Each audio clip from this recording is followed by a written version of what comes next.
তো আমি অর্ডার করে নিয়েছি রিজনির অ্যান্টি ইয়েলো কেস। তো প্যাকেট থেকে বেরোচ্ছে চার্জিংয়ের যে গড়ায় লাগানোর জন্য, ভাই এটা সাইডে রাখি।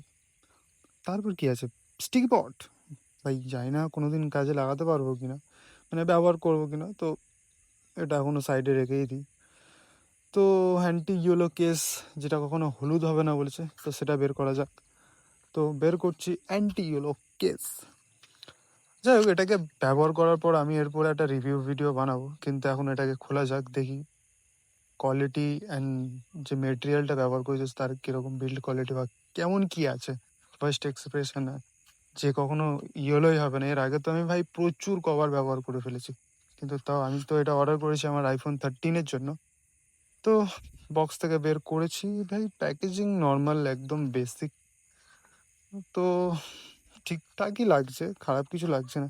তো এটা সরিয়ে দিই, সরিয়ে দেওয়ার পর কাট আউটটা আমার মনে হচ্ছে সব ঠিকঠাকই আছে। কাট আউট ওকে, একদম ফাইন। এটাকে এখন ব্যবহার করতে হবে। তো আমি জানি না ড্রপ টেস্ট কীরকম, মানে হাত থেকে পড়ে গেলে জানি না ভাই কীরকম থাকবে ফোনটা।